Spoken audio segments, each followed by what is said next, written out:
penyebab daripada orang-orang tidak bahagia. Buat apa kita punya segala-galanya tapi tidak bahagia? Kita punya rumah besar, mewah, megah, tapi tidak bahagia. Kita punya mobil banyak, mewah, dan juga mahal, tidak bahagia, tidak tenang. Kita punya harta benda berlian intan perwata, tidak bahagia dan tidak tenang. Assalamualaikum warahmatullahi wabarakatuh. Alhamdulillahirabbil alamin wassalatu wassalamu ala asrofil mursalin sayyidina Muhammadin wa ala alihi wa sahbihi ajma'in. Allahumma shalli ala Muhammadin sallallahu alaihi wasallam wa farijan ummati Muhammadin sallallahu alaihi wasallam warham ummati Muhammadin sallallahu alaihi wasallam wa syurah fad wa ayyidna tawafan fil alamin bihaqqi Muhammadin sallallahu alaihi wasallam. Amma ba'du, teman-teman, apa kabar semuanya? Saya harap teman-teman semua dalam keadaan sehat walafiat, murah berkah rezekinya, dan bahagia hidupnya. Oke teman-teman, di kesempatan kali ini saya ingin memberikan teman-teman penyebab daripada orang-orang tidak bahagia. Jadi video sebelumnya saya menyampaikan yaitu ciri-ciri orang yang akan mendapatkan ketenangan. Dan kesempatan kali ini adalah penyebab orang-orang tidak mendapatkan ketenangan. Baik teman-teman, kita langsung saja ke pembahasannya. Nah teman-teman, kita semua kita menginginkan yang namanya tenang alias bahagia. Buat apa kita punya segala-galanya tapi tidak bahagia? Kita punya rumah besar, mewah, megah, tapi tidak bahagia. Kita punya mobil banyak, mewah, dan juga mahal, tidak bahagia, tidak tenang. Kita punya harta benda berlian intan perwata, tidak bahagia dan tidak tenang. Nah, apa sih penyebab kita tidak tenang tersebut, teman-teman? Dan juga lebih parah lagi, teman-teman ya, tidak punya apa-apa, tidak tenang lagi. Nah, selalu tidak tenang hidupnya. Nah, apa sih penyebab daripada ketidaktenangan tersebut? Baik teman-teman, yang pertama adalah selalu melihat nikmat orang lain, alias melupakan nikmat yang ada pada dirinya. Ini kebanyakan manusia kan begitu teman-teman ya. Kita selalu melihat nikmat orang lain, kebahagiaan orang lain, kesenangan orang lain. Kita lihat, terdetekti, dia punya mobil, dia punya rumah, dia punya motor, dia punya tanah luas, dia punya apartemen, sebagainya. Sementara dia sendiri lupa dengan nikmat yang ada pada dirinya itu. Ya, nikmat yang ada pada dirinya dia lupa. Akhirnya dia tidak tenang. Pengen seperti orang yang dia lihat itu. Pengen dia mendapatkan seperti apa nikmat ya orang yang didapatkan. Nah, ini salah satu penyebab yang terberat ya. Penyebab orang-orang tidak mendapatkan ketenangan, yaitu selalu melihat nikmat orang lain dan dia melupakan nikmat yang ada pada dirinya sendiri. Nah, yang kedua teman-teman, tidak sabar. Ini juga parah teman-teman ya. Kita tidak sabar dengan semuanya. Apa yang kita miliki kita tidak sabar. Kita pengen tergesa-gesa melakukan sesuatu. Kita tergesa-gesa melakukan tindakan. Kita tergesa-gesa memutuskan sesuatu. Kita tergesa-gesa di dalam memutuskan kebijakan. Tergesa-gesa, akhirnya apa terjadi? Maka tidak nyaman, tidak tenangnya dengan keadaan yang akan kita dapatkan. Bisa saja kita tidak sukses dalam apa yang kita cita-citakan tersebut.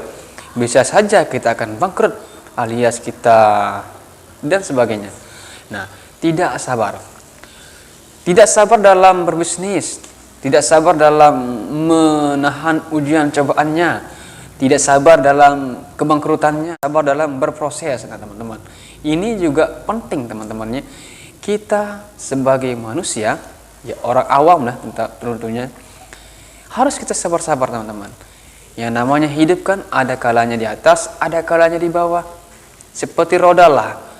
Kita sekarang berada di atas, mungkin besok kita akan di bawah. Sekarang kita berada di bawah, mungkin kedepannya juga beberapa tahun ke depan kita bisa di atas. Nah itu teman-teman. Jadi kita harus sabar. Apapun itu sabar. Ya, apapun itu sabar. Kita harus sabar untuk menjalankan kehidupan kita ini. Nah, yang ketiga teman-teman, penyebab orang tidak tenang adalah suudzon. Nah, ini juga parah teman-teman. Selalu suudzon, buruk sangka sama orang-orang. Kan itu kata Allah Subhanahu wa taala, ya ayyuhalladzina amanu jtanibu katsirum min ba'di dzon. Inna ba'da dzon ismun wa la tajassasu. Kira-kira seperti itulah. Kalau benar, alhamdulillah, kalau salah dikoreksi teman-teman ya.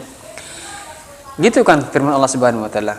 Sebagian prasangka itu adalah dosa, wala tajassasu, dan jangan coba-coba untuk berprasangka. Lebih baik apa? Karena prasangka itu ada dua, prasangka baik dan prasangka buruk, ya. Maka harus prasangkanya baik-baik semualah. Kenapa? Karena penyebab kita tidak tenang adalah kita selalu suudzon, berburuk sangka sama orang lain. Kita lihat kekayaan orang, kita suudzon. Kita suudzon, oh dia ini mencuri dan ini segalanya sebagainya. Kata kita, suudzon kita, prasangka kita sama orang lain. Itu tidak baik teman-teman. Wala tajassasu, jangan coba-coba untuk melakukan hal tersebut. Ya, itu larangan Allah Subhanahu wa taala. Ya, kita harus berprasangka baik. Husnuzon, apapun yang terjadi, kita berprasangka. Barangkali itu tidak baik menurut kita, tapi itu menurut Allah baik. Barangkali itu tidak baik menurut Allah, itu baik menurut kita. Itu kan selalu bertolak belakang. Kita anggap itu baik, tapi Allah tidak menganggap itu baik. Kita anggap itu tidak baik, tapi Allah memang ini baik untuk kamu. Kan begitu kata Allah Subhanahu wa taala. Jadi kita harus bersangka baik. Jangan sekali-kali kita mencoba itu bersuudzon, berprasangka buruk. Apapun itu terjadi, silakan berprasangka baik. Prasangka baiklah.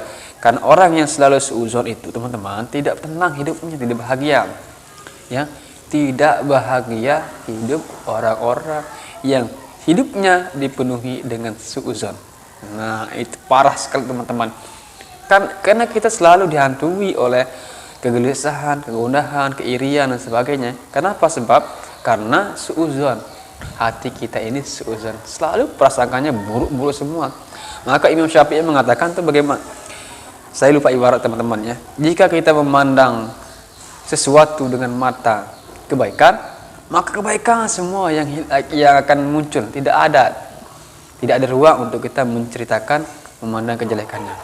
Tapi jika mata ini memandang dengan mata kejelekan, maka keburukan terus akan ada yang terlihat pada orang tersebut. Nah, kan parah teman-teman. Jadi apa? Husnuzonlah, jangan berprasangka buruk, tapi berusaha dan berupaya agar berprasangka baik kepada siapapun itu. Nah, teman-teman, itu yang ketiga. Sedangkan yang terakhir teman-teman adalah suka menipu. Nah, ini parah lagi teman-teman. Kita menipu. Coba kita pikirkan. Kita yang ditipu. Bagaimana perasaan kita? Kan kita galau, sedih,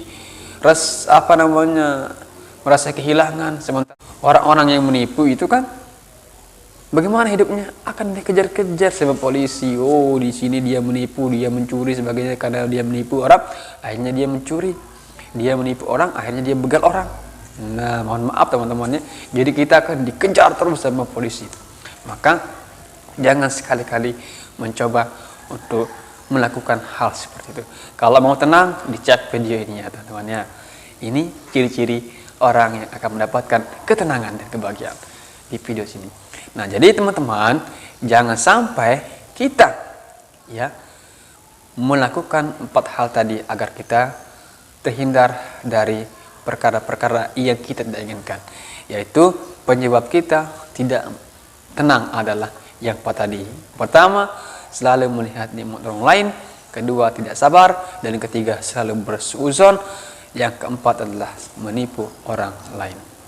Nah, Jangan sekali-kali menjadi penipu. Baik teman-teman, sampai di sini saja video kali ini. Mudah-mudahan ada manfaatnya bagi kita semua. Bagi teman-teman yang suka dengan video ini, silahkan di like, di subscribe ya, dan di share sebanyak-banyaknya. Sekian, assalamualaikum warahmatullahi wabarakatuh. Bye bye.